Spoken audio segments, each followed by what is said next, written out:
옆에 계시는 분과 사랑의 인사 나누시겠습니다.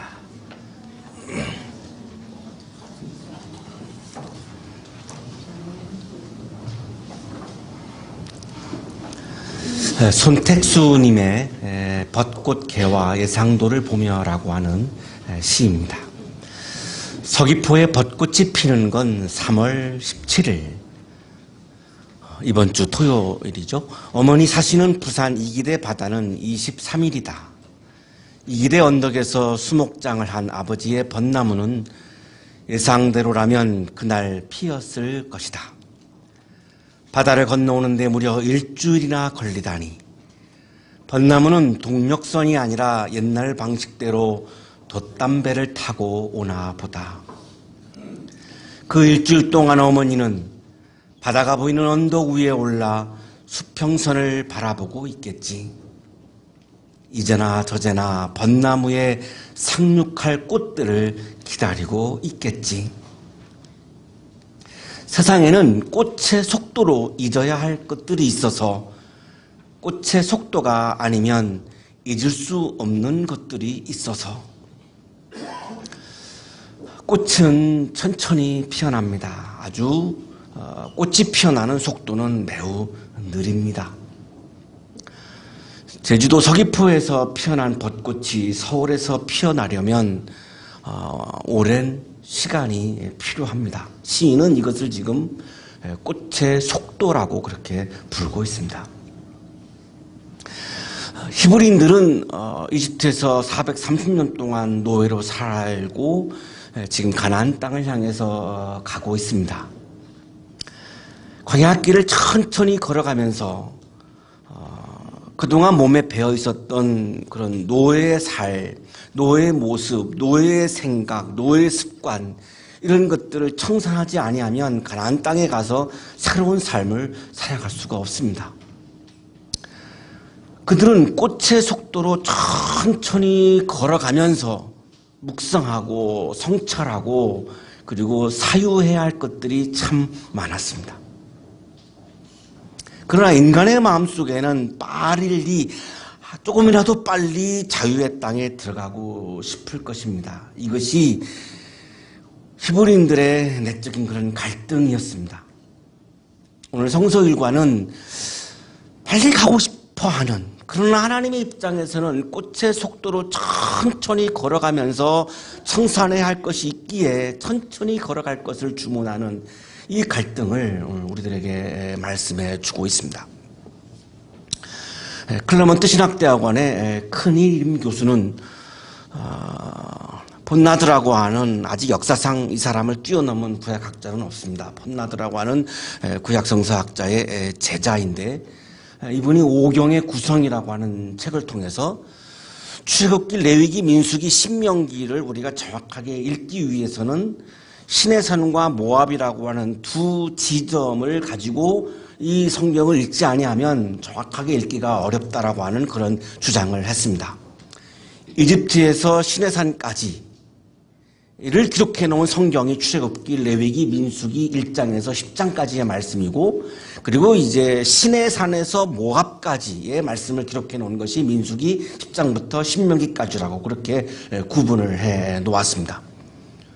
오늘 우리들의 성서일과는 민수기 지금 21장입니다. 그러니까 시내산에서 모압으로 가는 중에 가데스라고 하는 곳에서 일어났던 그런 사건에 관한 말씀입니다. 그들은 에돔 땅을 돌아서 가려고 호르산에서부터 홍해길을 따라 나아갔다. 에돔 땅을 돌아갔다고 말씀하죠. 그리고 홍해길을 갔다 이렇게 말씀을 하는데 이거 약간 지명에 대한 좀 이해가 필요할 것 같습니다. 지도에서 보시면은 이집트를 떠나서 시내산까지 왔고요. 이 아래쪽에 시내산이 보이실 겁니다. 시내산에서 우측으로 이렇게 보시면은 가운데에 가데스라고 하는 곳이 나옵니다. 가데스까지 간 거죠. 오늘 민수기 21장은 지금 가데스에서 일어나는 사건입니다. 이 가데스에서 위쪽에 보시면은 부엘세바라고 하는 곳이 나옵니다. 이게 가나안 땅의 남부 지역인데 이 가데스에서 부엘세바까지가 40km입니다. 그러니까 이게 다 온 겁니다.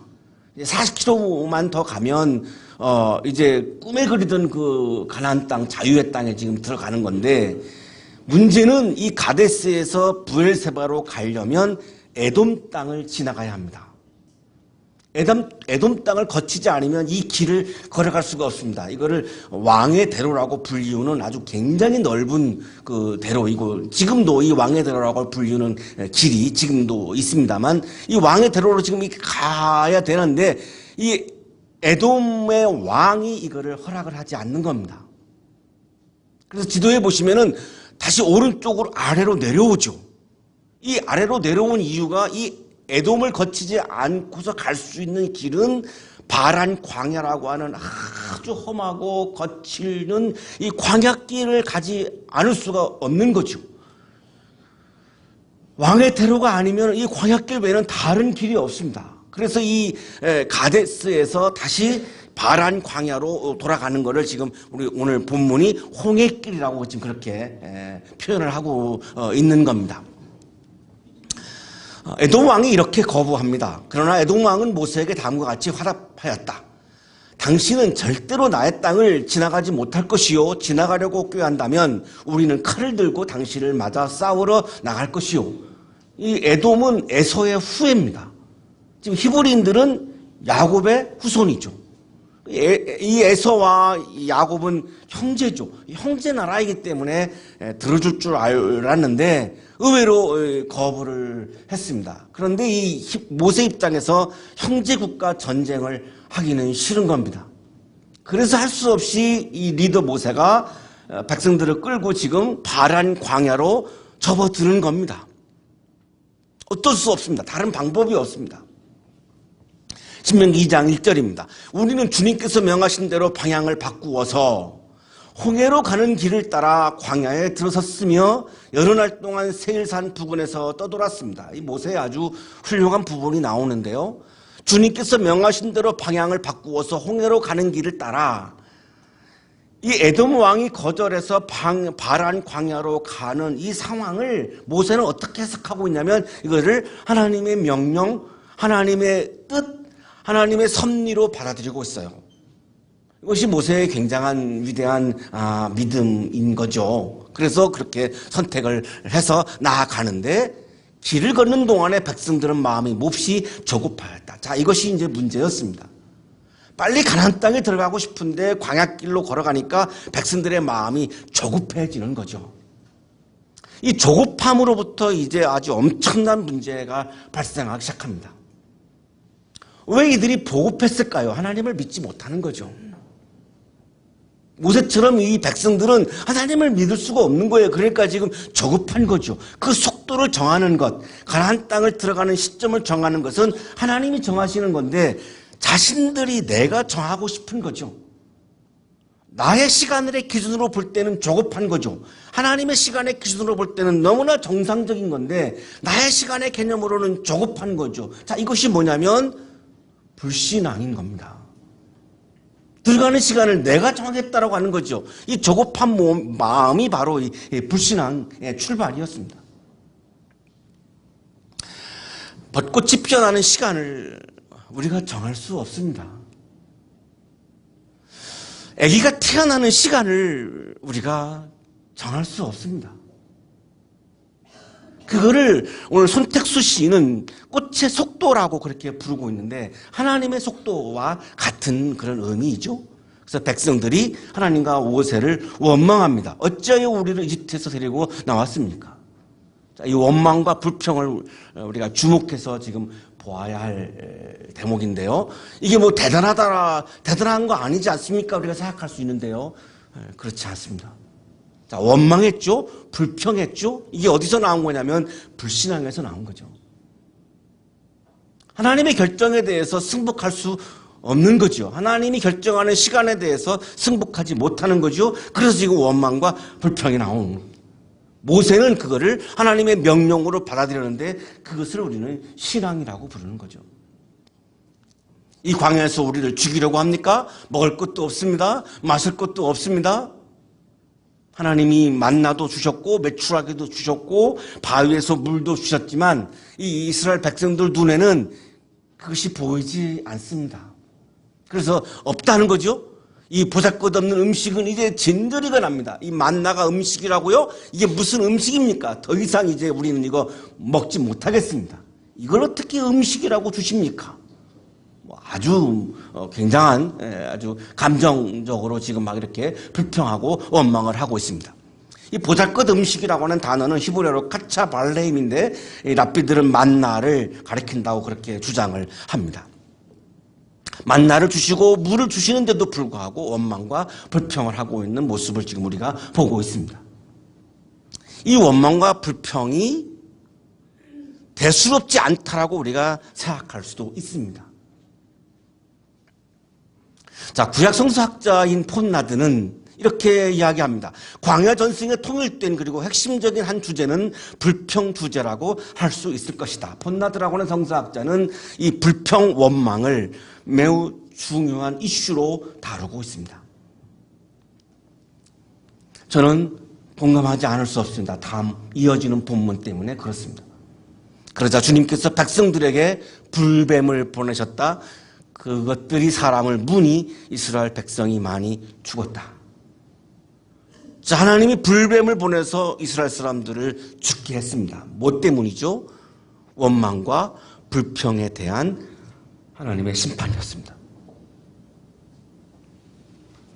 그러면 이 원망과 불평이 뭐죠? 하나님이 용서할 수 없는 죄라는 겁니다.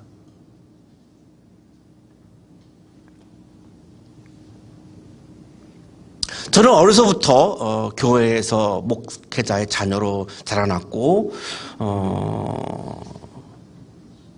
제가 신앙생활을 해오면서 원망과 불평이 죄다 이런 참 훈련은 받지 못했던 것 같아요. 죄가 뭐냐? 제가 자라면서 교회에서 가장 목사님들이 저에게 강조했던 죄는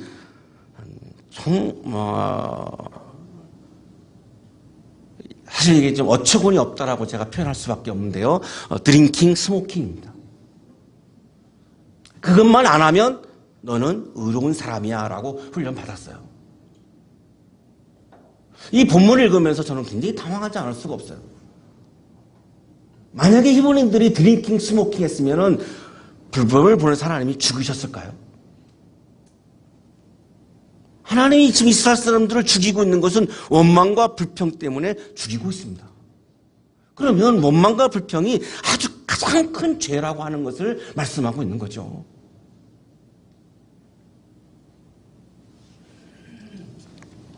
왜냐하면 그것은 불신앙에서 나왔다라고 지금 판단하는 거죠, 하나님이. 불평의 결과는 아주 가혹했습니다. 이 불뱀은 한네아심 하세라팜이라고 하는 그런 히브리어인데요. 정확한 그런 정보는 사실 없습니다만 성서학자들이 추측하기로는 아주 강한 독성을 가지고 있는 뱀이고 물으면 죽으니까요. 그리고 날개 달린 코브라 같은 그런 거로 그렇게 추측을 합니다만 지금 우리가 지금은 볼 수 없는 그런 불뱀이죠. 불뱀을 보내서 불뱀이 무는 순간 생명이 죽는 그런 아주 끔찍한 심판을 받았습니다. 자, 그러고 나니까 백성들이 모세에게 와서 이렇게 이제 고백을 합니다. 주님과 어른을 원망함으로써 우리가 죄를 지었습니다. 자, 분명해지고 있죠? 히브리인들이 뭐가 죄라고 고백하고 있습니까? 민수기 21장이 무엇을 죄라고 우리에게 말씀하고 있습니까? 하나님을 원망하고 하나님을 불평하고 하나님의 결정에 승복하지 않는 것을 죄라고 말씀하고 있죠.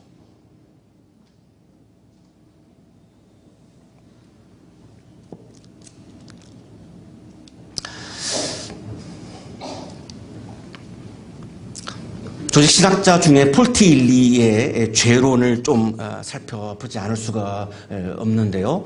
이 폴티일리라고 하는 분은 20세기 최고의 신학자로 인정받는 분이어서 이분의 이야기를 좀 같이 나누어야 될 것 같습니다. 이분은 독일 출신이고 루터교 목사님입니다. 프랑크푸르트 대학에서 신학부 교수를 했는데 히틀러가 등장을 했을 때 히틀러를 반대해요. 그래서 이제 교수직에서 해임을 당했고 뉴욕의 유니온 신학교에서 이제 교수를 하고 있던 라이놀드 니버라고 하는 분이 이분을 초청을 합니다. 그래서 유니온 신학대학원에 가서 신학을 강의를 했습니다. 그 바로 옆에가 컬럼비아 대학교라고 하는 아주 유명한 대학교가 있죠. 그래서 수시로 그 대학에서 토빙을 받아서 철학을 강의할 정도로 아주 굉장히 이 학자로서 세계적으로 존경을 받는 그런 분이고요. 65세 유니온 신학대학원에서 정년 퇴임을 합니다. 퇴임을 하니까 하버드 대학에서 특별 교수로 초청을 해가지고 아주 자유롭게 학생들에게 신학을 강의를 할 수 있도록 하버드 대학에서 그렇게 배려를 하고, 이 특별 교수직도 이제 이 임기가 끝나고 나니까 또 시카고 대학에서 초청을 받아가지고 돌아가시기 직전까지 또 시카고 대학에서 강의를 했던 정말 뭐 20세기 최고의 신학자입니다. 이분이 죄는 뭐냐, 드링킹, 스모킹 이런 거를 죄라고 말하지 않습니다. 정말 어처구니 없는 건데요. 그런 걸 죄라고 말하지 않습니다. 이 틸리는 죄는 내가 하나님과 분리되는 것을 죄다 이렇게 얘기합니다. 원망과 불평이 어디에서 나오는 거죠? 내가 하나님과 멀어졌고 하나님과 나하고 분리된 상황에서 나오는 게 원망과 불평이지, 하나님과 내가 가깝고 하나님과 내가 하나이면 원망과 불평이 나오지 않죠. 내가 하나님을 사랑한다면 원망과 불평이 나오지 않죠. 그럼 죄는 뭐냐? 하나님과 내가 분리되는 거다. 이거를 소외라고 하는 단어를 씁니다. 인용하겠습니다. 틸리는 죄를 인간과 신의 분리로부터 야기된 상태로 보았다. 소외는 죄이다. 이렇게 주식신학 2권에서 이분이 이렇게 이야기를 합니다. 틸리는 이렇게 소외의 특징을 자신을 신으로부터 분리하는 것, 불신앙, 자신을 신의 위치로 높이는 것, 피브리스, 교만한 것을 말합니다. 그리고 모든 실제를 자신의 자아로 끌어들이는 욕망, 이것을 소외, 죄라고 보았다. 틸리가 얘기하고 있는 죄는 세 가지입니다. 하나는 신과 내가 분리되는 거, 이게 불신앙입니다. 이 원망, 오늘 본문에 나오는 이 원망은 바로 이 부분이죠. 불신앙입니다. 두 번째, 내가 신이 되려고 하는 것, 신의 위치에 오려고 하는 교만한 것. 그리고 모든 것이 내가 중심이 되어서 모든 이 우주의 모든 것을 다 내 아래로 끌어들이는 이 욕망, 이것을 죄의 속성이라고 그렇게 설명을 합니다. 제가 일반 교회에 있을 때 경험한 건데요. 어떤 분은 정말 드링킹도 안 하고 스모킹도 안 하고 그래서 본인이 굉장히 의롭다고 그렇게 자부하고 사시는 분인데, 결정적으로 그분은 정말 교만이 하늘을 찌르는 분이었습니다. 자, 그러면 그분은 죄가 없는 걸까요? 왜 이렇게 됐을까? 제가 이렇게 돌아보니까 제가 어릴 때부터 훈련받은 게 이렇게 생각이 나요. 죄란 불신앙, 교만, 욕망, 이게 죄인데 한 번도 나는 자라면서 이거를 죄라고 훈련받을지 못했음을 저는 정말 고백을 합니다. 오로지 드링킹과 스모킹이 죄다라고 훈련을 받다 보니까 많은 그리스도인들이 이게 진짜 죄인데 이거는 그냥 밥 먹듯이 범하면서 그렇게 신앙생활을 하고 있다라고 하는 걸 내가 이렇게 발견하면서 참 마음이 참 아팠습니다. 조금 더 설명을 좀 하겠는데요. 이분이 이야기하는 첫째 소인 불신앙은 신과 나와의 통일성을 파괴하는 겁니다. 하나님의 결정을 내가 승복하지 않고 받아들이지 않는 것을 말합니다. 하나님의 결정에 내가 승복한다면 원망과 불평이 나오지 않습니다. 승복하지 못하겠다는 거죠. 감히 하나님 앞에서 나의 뜻을 내세우는 거죠. 두 번째 소외가 히브리스인데요. 스스로를 신의 영역으로 높이는, 자기를 높이는 겁니다. 내가 하나님이 되는 거죠. 이건 도덕적 차원이 아니라 영적인 차원을 말하는 거죠. 근데 우리는 자꾸 도덕적인 죄의 차원에 머물면서 영적인 차원의 죄를 그냥 마구마구 범하고 있는 거죠. 세 번째 소유인 욕망은 모든 것을 자신의 자아로 끌어들이려고 하는 무제한적인 욕구입니다. 내 욕망을 기도할 때가 참 많습니다. 그 욕망이 죄인데 그 욕망을 기도한다? 죄를 기도하는 거거든요.